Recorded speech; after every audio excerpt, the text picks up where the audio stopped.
जय हिंद दोस्तों।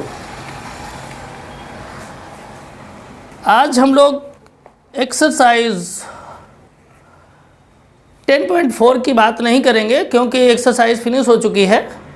आज हम लोग थ्योरम यानी एक्सरसाइज 10.4 के फिनिश होने के बाद कुछ थ्योरम्स हैं जिनको प्रूव करना ज़रूरी है। उसके बाद अगर हम लोग 10.5 एक्सरसाइज सॉल्व करेंगे तो बेटर रहेगा, है ना। तो थ्योरम नंबर 10.8 को हम लोग देखेंगे।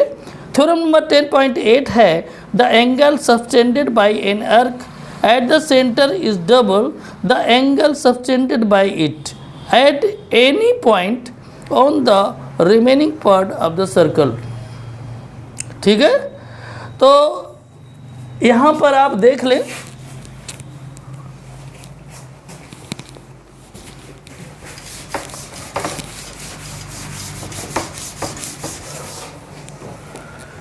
एक सर्कल बना लेते हैं। ठीक है, ये इसका सेंटर है, ये दो पॉइंट हैं,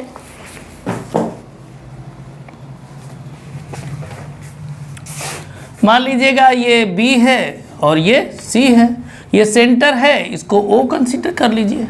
क्लियर। इसके बाद में यहाँ पर कोई एक पॉइंट है, वो A कंसीडर कर लीजिए। अगर इसको हम ऐसे मिला देते हैं, ठीक है, और यहाँ से भी मिला दें, क्या फ़र्क पड़ता है। तो इसको इस तरह से मिला सकते हैं। यहाँ पर इसको आगे बढ़ा सकते हैं। ठीक है, तो मान लीजिएगा कि ये कोई L पॉइंट है। कौन सा है? L। अब यहाँ पर देखें, आपसे प्रूव करने को क्या बोला गया है। ये है थ्योरम नंबर 10.8। इसमें आपको प्रूव करने के लिए बोला गया है एंगल BOC, ये to prove angle BOC equal to angle BAC, यानी ये एंगल कहा गया है कि प्रूव कीजिए कि ये जो सेंट्रल पर एंगल सस्टेंड हो रहा है, ये आर्क पर एंगल सस्टेंड हो रहा है, इसका डबल है। ठीक है, ये आपको प्रूव करना है। सेगमेंट कोई भी हो सकता है, जैसे कि ये सेगमेंट आपका किस में आ रहा है, ये आपका आ रहा है मेजर सेगमेंट में। ठीक है ना, क्योंकि यहाँ से अगर कर देंगे तो ये आपका मेजर सेगमेंट आ जाएगा। ठीक है, तो चलिए इसको प्रूव करते हैं। तो सबसे पहले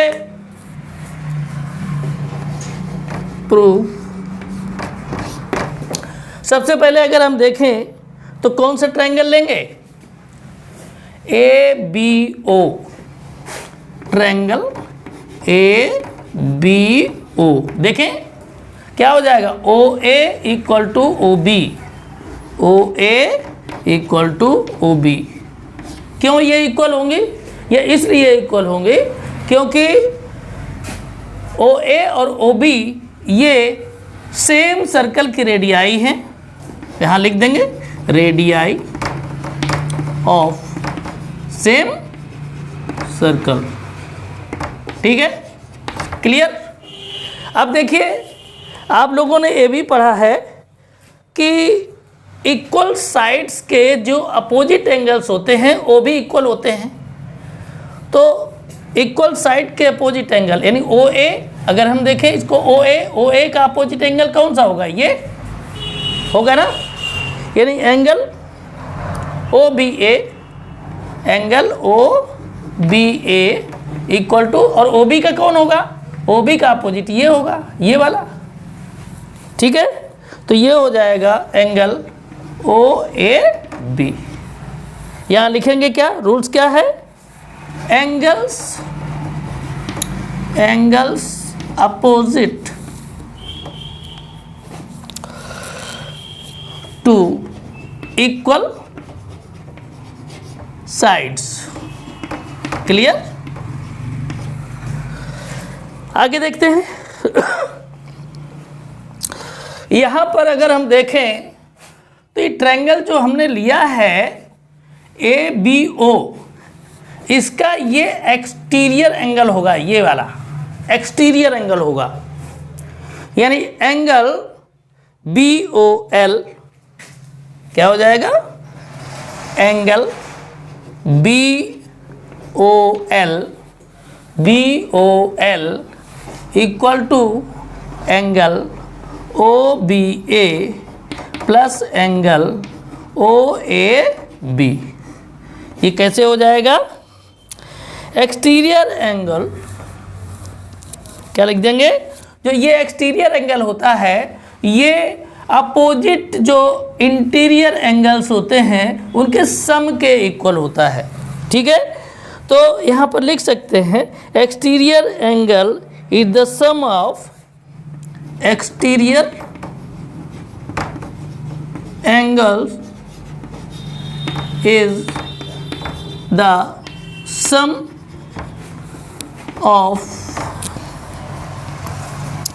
interior opposite angles, interior opposite angles.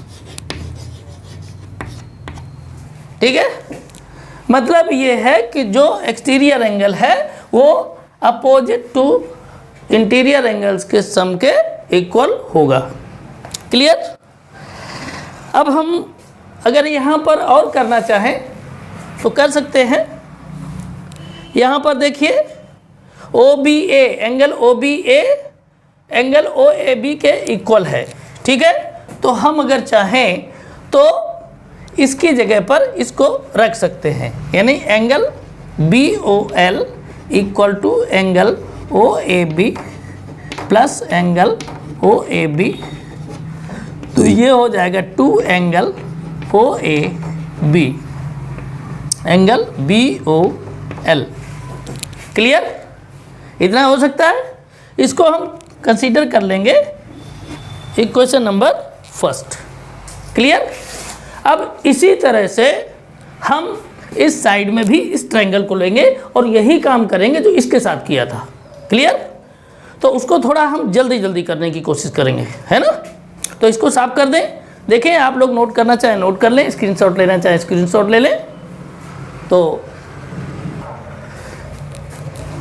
तो आगे हम ले लेंगे in triangle OAC। Clear, in triangle OAC। तो यहाँ क्या हो जाएगा, OA equal to OC, OA equal to OC।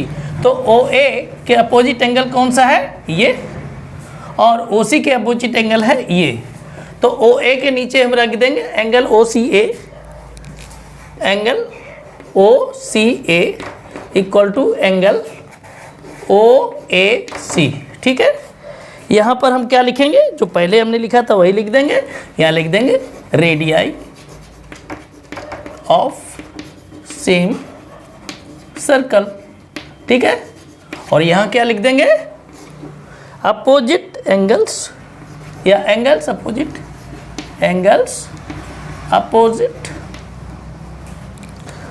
To equal sides. ठीक है, अब देखें यहाँ पर अगर हम देखेंगे तो इसका एक्सटीरियर एंगल ये हो जाएगा ना। तो क्या ले लेंगे, एक्सटीरियर एंगल COL, यहाँ हो जाएगा angle COL equal to angle OCA plus angle OAC। ठीक है, यहाँ लिखेंगे by exterior angle sum property, angle sum property. ठीक है, ये हो जाएगा। अब क्या करेंगे, अब देखें ये एंगल इसके इक्वल है, इस वजह से हम इसकी जगह पर एंगल OAC रख देंगे। Angle COL equal to angle OAC plus angle OAC। ठीक है, तो ये आपका हो जाएगा angle COL equal to 2 angle OAC। ठीक है, ये हो जाएगा इक्वेशन नंबर 2। क्लियर, आगे देखते हैं।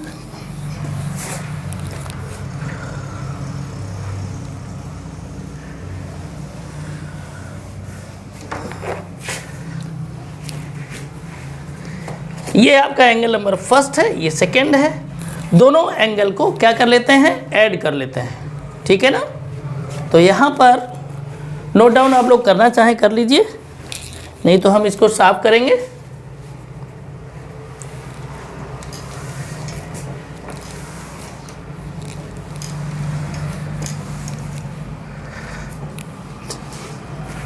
फ्रॉम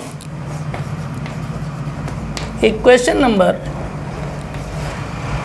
1 एंड 2, तो देखिए क्या हो जाएगा, angle BOL plus angle COL equal to 2 angle OAB plus 2 angle OAC।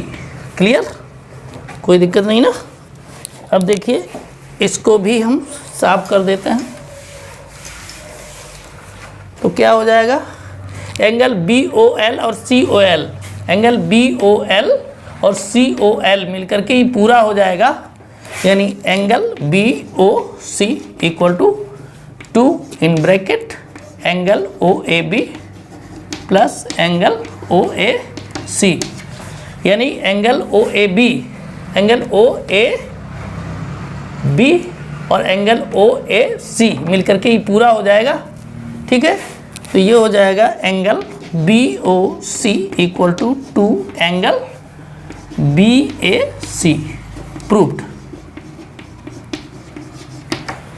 इस तरह से हमारा ये थ्योरम नंबर 10.8 प्रूव हो गया। तो स्टूडेंट्स, इस तरह की कंडीशन कहीं भी आएगी तो आप ध्यान रखें कि जो आर्क पर एंगल सस्टेंड हो रहा है उससे जस्ट डबल एंगल आपका सेंटर पर सस्टेंड होगा। ठीक है, चाहे वो मेजर आर्क में हो, माइनर आर्क में हो, ठीक है ना, या सेमी सर्कल में हो, सभी में अप्लाई होगा, याद रखें। क्लियर। तो स्टूडेंट्स, इस तरीके से आपका ये जो थ्योरम था 10.8 फिनिश हुआ। अब हम लोग देखेंगे नेक्स्ट थ्योरम